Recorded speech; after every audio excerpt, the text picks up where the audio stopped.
नमस्ते बच्चों। तो हमारे आज का जो चैप्टर है हमारा 11 नंबर का, उसका लास्ट पार्ट है पैथोजेंस। ठीक है, हार्मफुल माइक्रो ऑर्गेनिज्म हम पढ़ रहे थे, उसमें लास्ट पार्ट देखेंगे पैथोजन। पैथोजन यानी क्या होता है? जब भी वर्ड पैथोजन आता है तो हार्मफुल माइक्रो ऑर्गेनिज्म, जो डिसीज कॉजिंग माइक्रो ऑर्गेनिज्म होते हैं, जिससे हमें डिसीज होते हैं, बहुत सारे बैक्टीरिया है, वायरसेस है, जिससे हमें डिसीज होता है, तो उनको बोला जाता है पैथोजेंस। अब देखिए, pathogen disease producing micro organism, यानी जो डिसीज प्रोड्यूसिंग, जो डिसीज हमें कॉज करते हैं, फिर वो ट्यूबरकुलोसिस हो, टाइफाइड हो, मलेरिया हो, तो वो सारे क्या है? पैथोजेंस है, उसको बोला जाता है डिसीज प्रोड्यूसिंग माइक्रो ऑर्गेनिज्म। देखिए, पैथोजन में बी प्रेजेंट इन वाटर, बहुत इजी है, मैं फास्ट पढ़ूंगा और आपको समझा के दूंगा।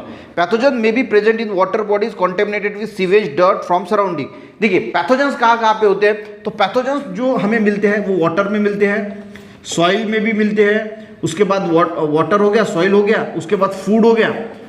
वाटर में मिलते हैं, सॉइल में मिलते हैं, फूड में मिलते हैं और एयर में मिलते हैं। वाटर में कहाँ से आते हैं? तो जो हमारी गटर वगैरह होता है। देखिए, अगर मान के चलो कि पीने के पानी का लाइन है और वहां से कोई गटर गुजरती है, और अगर पीने का पानी की जो वाटर लाइन है वो अगर कहीं पे फूट गई, टूट गई, तो वहां से सीवेज में, गटर में तो पैथोजेंस हो गए, डिसीज कॉजिंग बैक्टीरिया, तो वो जो है वो पानी में मिक्स हो जाते हैं। ठीक है, तो वाटर में आते हैं, सॉइल में भी होते हैं, फूड में। अगर फूड अगर खुला रहा, अगर उसको अच्छी तरीके से केयर नहीं ली, हाइजीन अच्छी तरीके से मेंटेन नहीं किया, तो जो मक्खियाँ वगैरह होती है, तो वो मक्खियाँ जो है वहाँ पे जो है वो माइक्रो ऑर्गेनिज्म को, क्योंकि मक्खी अगर कहीं पे भी बैठती है जहाँ पे माइक्रो ऑर्गेनिज्म, वो उसके बॉडी पे लगेंगे, वो खाने पे लगेंगे, एयर पे होते हैं। अगर किसी को मान के चलो कि सर्दी खांसी जुकाम है, जो माइक्रो ऑर्गेनिज्म है वो छींकने की वजह से बाहर आ जाते हैं और दूसरे को जो है वो सर्दी खांसी जुकाम होने की संभावना होती है। तो ये तीन, देखिए, वाटर में मिलते हैं, सॉइल में मिलते हैं, फूड में मिलते हैं और एयर में हमें जो है वो पैथोजेंस देखने को जनरली मिलते हैं। Surrounding in food left uncovered with unhygienic condition with house flies sitting in it etc. देखिए, हाउस फ्लाइज हो गया, जो अनहाइजीनिक कंडीशन हो गई।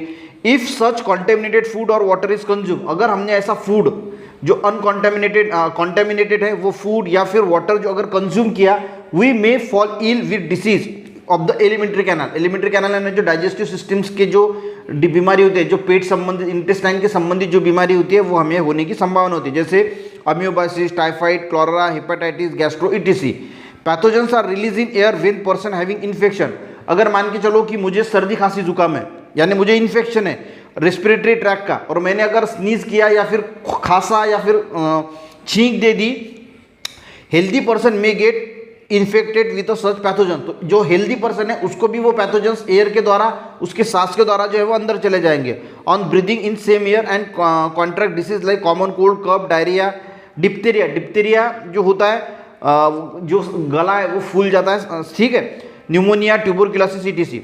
Mosquito reproduces in place like heap of garbage. अब मॉस्किटो कहाँ पे होते हैं? जहाँ पे पानी इकट्ठा हुआ है, जहाँ पे कचरा बहुत ज़्यादा है, वहाँ पे जो है वो स्टैग्नेंट वाटर है, वहाँ पे मॉस्किटो जो है वो हमें देखने को मिलते हैं। Microbe that cause disease like malaria, dengue, elephantiasis. Elephantiasis यानी जो हत्ती पैर होता है, पैर बहुत बड़ा हो जाता है, yellow fever, chikungunya, Zika fever etc gain entry into human body through the bite of female mosquito.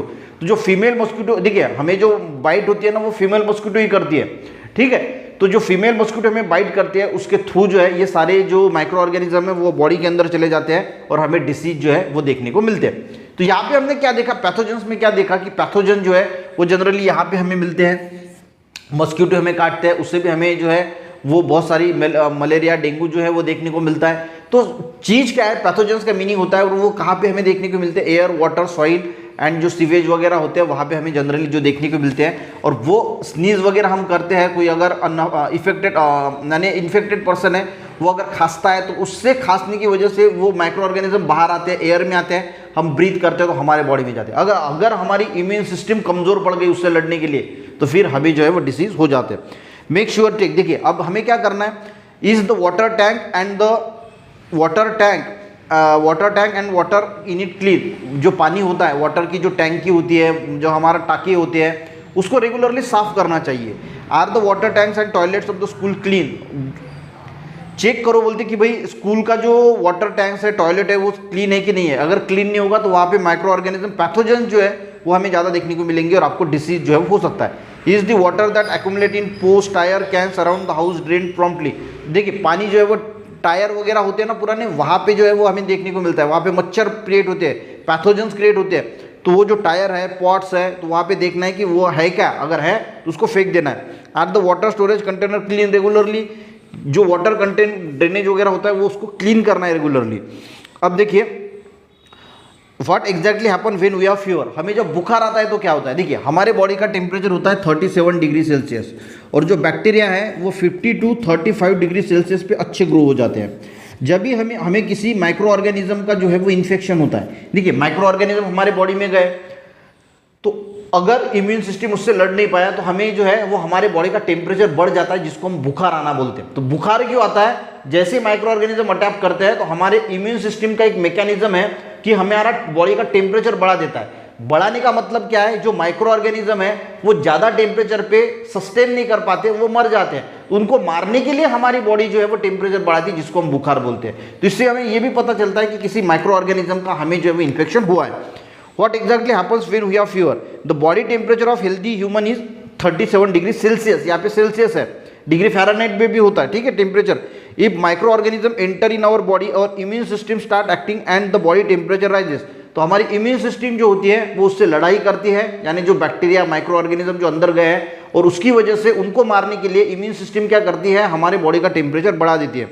This destroy the micro organism, और उसकी वजह से क्या होता है, माइक्रो ऑर्गेनिज्म मर जाते हैं। The site of injury also feel warm at the same region, जहाँ पे अगर हमें कहीं चोट वगैरह लगी है तो वहाँ पे भी हमें गर्म महसूस होता है, क्योंकि वहाँ का टेम्परेचर जो है वो बढ़ जाता है।